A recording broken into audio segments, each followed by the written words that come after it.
आता आपण अपूर्णांकांची तुलना कशी करायची, म्हणजे कोणता अपूर्णांक लहान आणि कोणता मोठा हे कसं ठरवायचं ते बघणार आहोत. आता इथे 3 अपूर्णांक दिलेले आहेत. कोणकोणते? 2/5, 3/5 आणि 4/5. आणि ते इथं आकृतीमध्ये दाखवलेले आहेत की आकृतीमध्ये ते कसे दिसतील.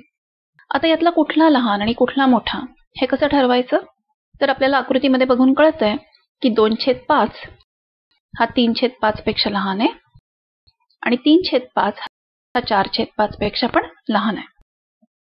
आता हे आपल्याला आकृतीकडे बघून लगेच सांगता आलं, सोपं होतं कोणता लहान आणि कोणता मोठा ते सांगणं. कारण काय, कारण प्रत्येक आकृतीचे, प्रत्येक त्या मोठ्या पट्टीचे 5-5 भाग केले होते, समान भाग केले होते.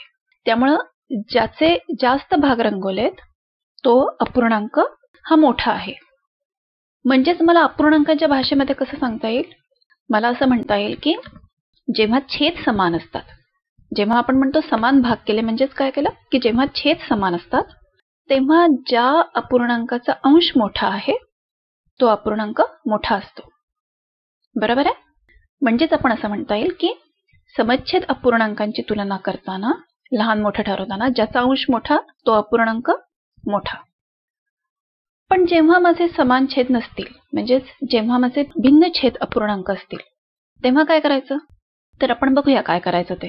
आता हे पुढचं उदाहरण आहे.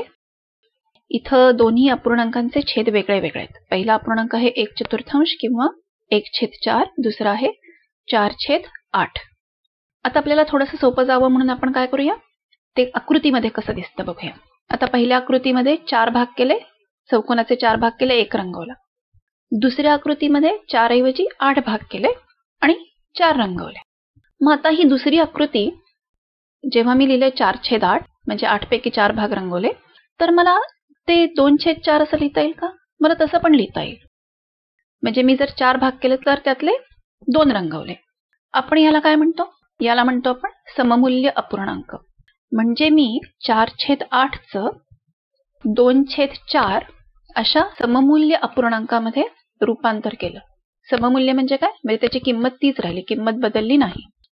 आता तसं केल्यानंतर 1/4 आणि 2/4 हे दोन्ही कसे झाले, समान छेदाचे अपूर्णांक झाले. मग आता मला त्याची तुलना करणं सोपं झालं. आता मी लगेच सांगू शकते की 1/4 हा 2/4 पेक्षा लहान आहे, म्हणजेच 1/4 हा 4/8 पेक्षा लहान आहे. आणि आपल्या आकृतीवरून सुद्धा ते स्पष्ट होत आहे. म्हणजे आपण काय शिकलो की जेव्हा भिन्न छेद अपूर्णांक असतात, म्हणजे त्यांचे छेद वेगळे वेगळे असतात, तेव्हा आपण आधी काय करायचं, आपण त्याचे छेद समान करायचे. त्यासाठी आपण काय करतो, त्यासाठी आपण समान छेद असणारा सममूल्य अपूर्णांक शोधायचा. आता दरवेळेला सममूल्य अपूर्णांक शोधण्यासाठी आकृती काढून असं काहीतरी करायची गरज नाही. सममूल्य अपूर्णांक शोधायसाठी आपण काय करू शकतो, तर लसावी काढू शकतो. म्हणजे दोन्ही अपूर्णांकाची, ज्या 2 अपूर्णांकांची आपल्याला तुलना करायची आहे त्या दोन्हीचे छेद जे आहेत त्या दोन्ही छेदांचा लसावी काढायचा. आपण उदाहरण घेऊन बघू, म्हणजे जरा जास्त नीट समजेल. आता समजा मला 3/5 आणि 2/3 या 2 अपूर्णांकांमध्ये ठरवायचंय की कुठला अपूर्णांक मोठा आहे आणि कुठला लहान आहे. आता इथे माझे छेद वेगळे वेगळे आहेत का, वेगळे वेगळे आहेत. 5 आहे आणि 3 आहे. मग मी काय करणार, मग मी करणार 5 आणि 3 यांचा लसावी शोधणार. आता छेद समान करायसाठी आपण लसावी का शोधतो, कारण लसावी हा असा आकडा असतो की जो त्या दोन्हीच्या पाढ्यामध्ये येतो. दोन्हीच्या पाढ्यात येत असल्यामुळे आपल्याला असा छेद मिळू शकतो की जो दोन्ही अपूर्णांकांसाठी समान छेद होईल. बरोबर आहे. मग आता इथे 3 आणि 5 या दोन्हीचा लसावी काय झाला, 15 झाला. मग आता आपण दोन्हीचे छेद 15 करायचे. मग 3/5 याचा छेद 15 करायचा असेल तर 5 ला गुणावं लागतं 3 नी.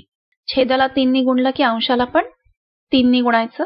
मग 3 त्रिक 9 आणि 5 त्रिक 15, म्हणजे आपला नवीन अपूर्णांक आला 9/15. किंमत बदलली आहे का, किंमत बदललेली नाही. हा सममूल्य अपूर्णांक आहे, म्हणजे 3/5 म्हणजेच 9/15. आता 2/3 आहे, 3×5=15, खाली 5 नी गुणलं, छेदाला म्हणजे अंशाला पण वरती 5 नी गुणायचंय, म्हणजे उत्तर आलेलं आहे 10/15. 10/15 म्हणजेच 2/3. पण आता आपण काय झालंय, हा त्याचा समान छेद केल्यामुळे आता आपल्याकडे समच्छेद अपूर्णांक झाले. त्यामुळे आता आपल्याला कुठला लहान आहे कुठला मोठा आहे हे सांगणं सोपं झालं. आता आपल्याला माहिती आहे की 9/15 हा 10/15 पेक्षा लहान आहे.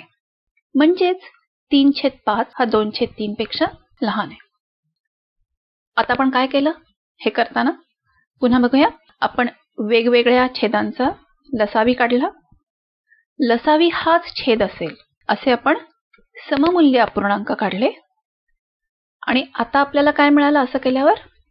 सममूल्य अपूर्णांक काढल्यावर आपल्याला समच्छेद अपूर्णांक मिळाले. आणि एकदा आपल्याला समच्छेदांचे अपूर्णांक मिळाले की मग आपण ज्याचा अंश मोठा तो अपूर्णांक मोठा अशा प्रकारे आपण ठरवलं की कुठला अपूर्णांक लहान आणि कुठला मोठा. आता जरा अजून उदाहरणं बघूया. आता हे पहिलं उदाहरण आहे 17/50 आणि 14/50. छेद समान आहेत.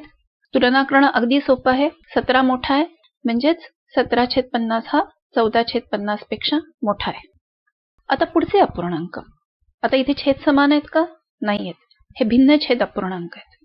3/4 आणि 4/6. म्हणजे आता आपल्याला लसावी काढावा लागेल. कशाचा लसावी काढायचा? छेदांचा. मग 4 आणि 6 या दोन्हीचा लसावी आला 12. मग हा लसावी छेद असेल असे आपण समच्छेद अपूर्णांक काढायचे. मग 3/4 4ला 3 ने गुणला म्हणजे 12 येईल. खाली छेदाला गुणला 3 ने म्हणजे वरती अंशाला पण 3 ने गुणायचं आहे. म्हणजे सममूल्य अपूर्णांक आलेला आहे 9/12. आता 4/6 6ला खाली 2 ने गुणलं म्हणजे वरती अंशाला पण 4ला 2 ने गुणायचं आहे. 4 दुने 8 6 दुने 12 म्हणजे समच्छेद अपूर्णांक आला 8/12. आता या दोन्ही मध्ये बघितलं की लगेच कळतंय 9/12 हा 8/12 पेक्षा मोठा आहे. म्हणजेच 3/4 हा 4/6 पेक्षा मोठा आहे. पुढचं जे उदाहरण आहे हे थोडंसं वेगळं आहे. यातला जो पहिला आकडा आहे तो आहे पूर्णांकयुक्त अपूर्णांक आहे. मग आता आपल्याला काय करावं लागेल?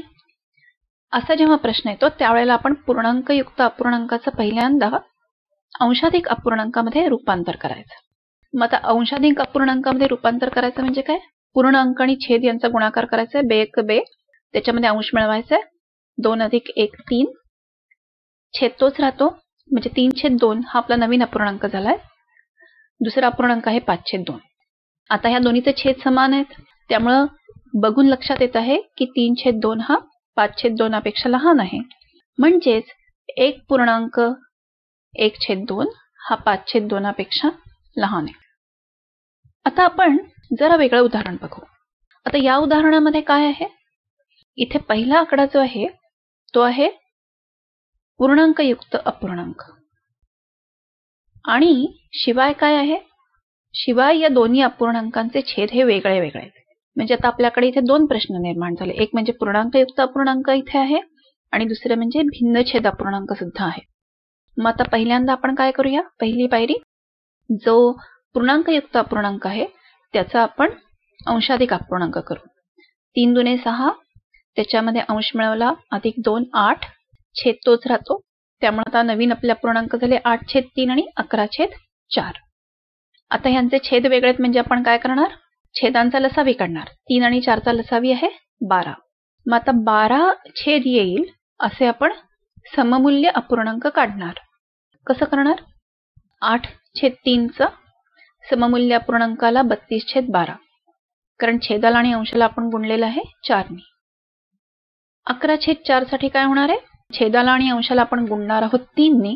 4 त्रिक 12 आणि 11 त्रिक 33 म्हणजे आपला अपूर्णांकाला 33/12. आता आपल्या लक्षात येईल की 33/12 हा 32/12 पेक्षा मोठा आहे. म्हणजेच काय?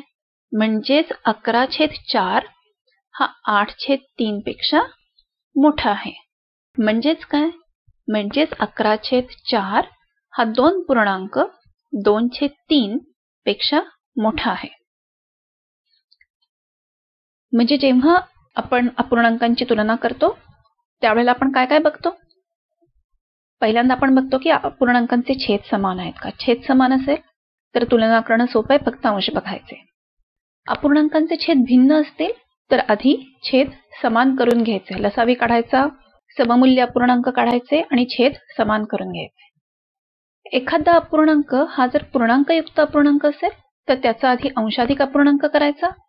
मग आपण बघायचं की छेद समान आहेत का नाहीत. नसतील तर समान करून घ्यायचे आणि मग समान छेद झाले की अंश बघायचा आणि त्यानुसार कुठला अपूर्णांक लहान आणि कुठला मोठा ते ठरवायचं.